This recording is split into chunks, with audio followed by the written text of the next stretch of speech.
Yeah, gue minasan, welcome again with Mr. K di sini. Maafin Mr. K telat lagi karena disibukin dengan hal yang sangat menyibukkan 2 hari ini. Jadi Mr. K bisa dibilang telat untuk bahas review chapter terbaru. Tapi gak apa-apa, lebih baik telat daripada gak bahas sama sekali kan. Oke, minta maaf lah Mr. K ya. Minta maaf sebesar-besarnya karena telat. Oke, so enjoy first reactionnya. Let's go.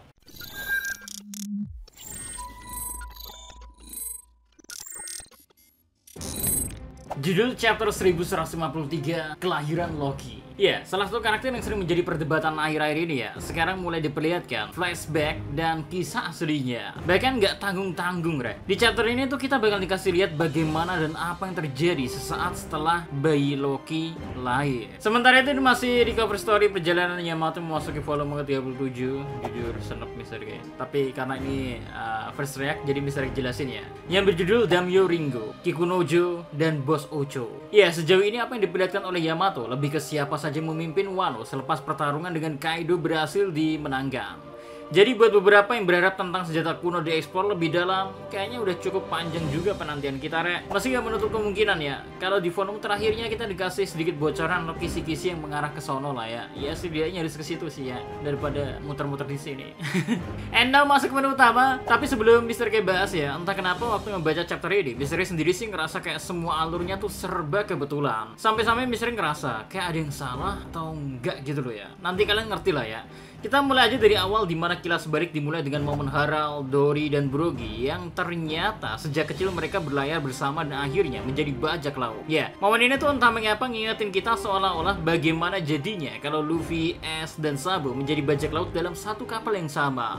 Walau mungkin ketiganya punya sifat yang berbeda, tapi sedikit banyak gambarannya mungkin bakalan sama sih. Nah, yang menarik sebenarnya kita bisa ngeliat sisi para raksasa tumbuh. Ya, King Hara yang mulai semakin dewasa memiliki pemikiran yang gak jauh beda lah sama para raksasa lainnya.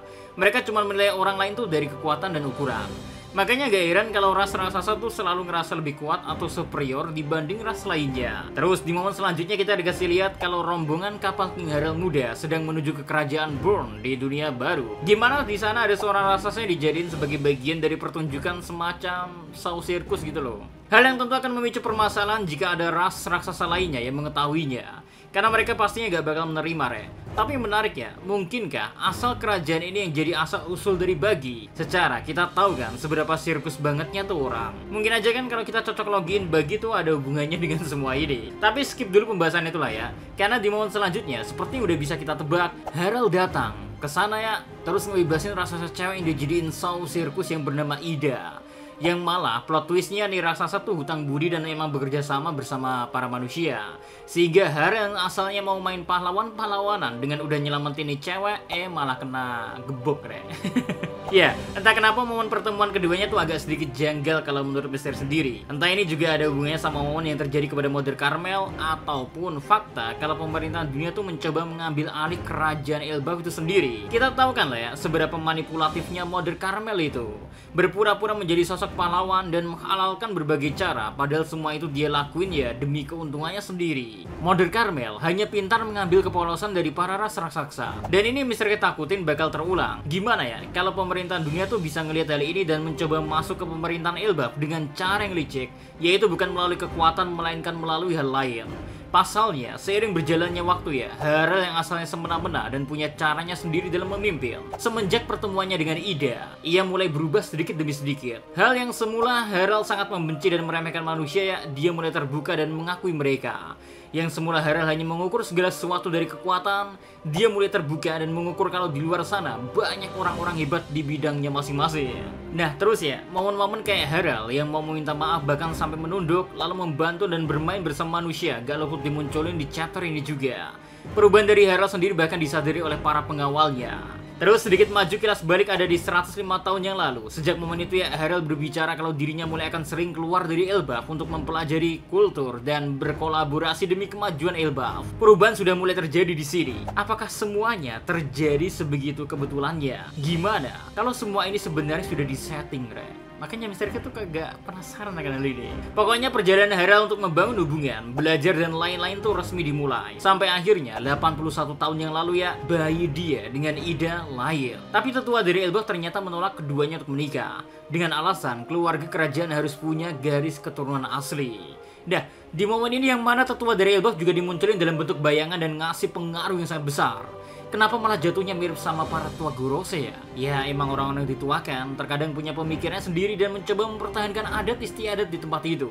Tapi kalau di sini kan case-nya udah sampai menunjuk apa yang boleh dan tidak boleh dilakuin. Makanya Mr. K malah ngerasa kalau mereka tuh mirip sama para tetua Gorose. Intinya, para tetua Elbaf ngasihlah satu rekomendasi yang cocok buat jadi pendamping Harald, yaitu Estrida. Yang emang dari darahnya itu sesuai dengan sama-sama dari ras Ancient. Cewek inilah yang dinilai cocok untuk jadi pendamping Harald dan punya keturunan sebagai pewaris Elbaf di kemudian hari. But ya di momen selanjutnya kita dikasih lihat bagaimana keduanya ternyata sangat gak cocok. Estrid terlalu percaya dengan yang mitos-mitos dan mungkin tujuan dia menikah sama Harald tuh hanya mengincar hartanya saja. Dia mungkin gak terlalu peduli sama hal lainnya. Lalu 70 tahun yang lalu ya, Harald dikasih lihat sedang menceritakan apa saja yang dia temui di perjalanannya, yang mana ini merujuk ke kemunculan Raja Neptune yang emang sejak 70 tahun yang lalu udah dijadikan calon penerus dari kerajaan Fishman Island.